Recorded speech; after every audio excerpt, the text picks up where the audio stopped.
Okay, I have one more quick tip that I can't believe I forgot to add if we're talking about Transition 101 with makeup.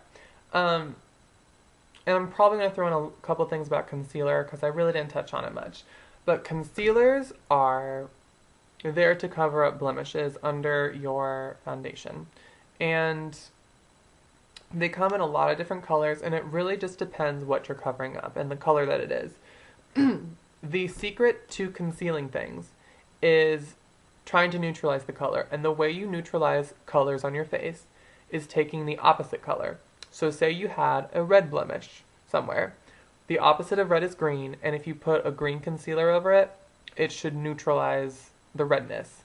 And then when you put your foundation over it, ideally it disappears. And the more you practice, the better you get. So like I said, they come in a lot of colors. If you have like purple under your eyes, you're going to want to put like a yellow tinted concealer. Now, the way this relates to the the other tip I want to tell you is covering your 5 o'clock shadow. Now, I used to do this prior to getting like laser hair removal. I can just use like foundation to cover up any kind of spots that might be showing through, but if you have a dark 5 o'clock shadow, even after shaving, or maybe on a day you didn't want to shave and you still want to go out and look pretty, then the thing to do, and there's, like I said, over and over, is there are lots of tutorials, and there's tutorials on how to do this too. You want to minimize, or like neutralize. You want to minimize and neutralize the blue that's in your beard, because I guess that's the color that is in a dark beard. And the way you do that is you want to cover it with an orange. You can find concealers that are that color.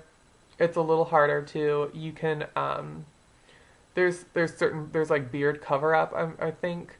But the easiest thing for you guys starting out is for you to find an orange lipstick. Not kidding. And you want it not to be like super tangerine-y. You don't want it to be like shimmery. You don't want it to, just an orange. I wish I had an example for you. But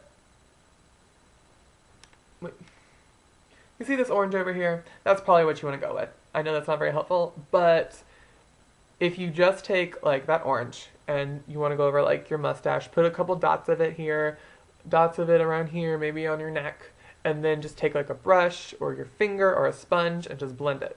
Make sure you blend it. You don't want any hard edges, so that afterwards you have kind of a orange beard, as if you just went crazy with some orange soda. I wonder if orange soda would cover it up. Don't try that. Or try that and then tell me if it worked. So, and then blend that through and then put your foundation over it. Depending on how dark it is, you might need to add more. One tip would be to kind of apply it against the grain of the hair on your face, so that you really get, all of it covered, and just smooth it out. Depending on your foundation, it might not cover up super well. It might like be streaky or flake a bit. You're just going to have to play with it. But the key is using an orange to counteract the blue. Transsexuals use that tip, cross-dressers, drag queens. Yeah, so that's my tip for that. I really felt like I needed to add that to, I should have put that in the last video. But that's all I had to say about that. So that's all I'm going to tell you about makeup for now, unless you guys have more questions. Okay then, bye-bye.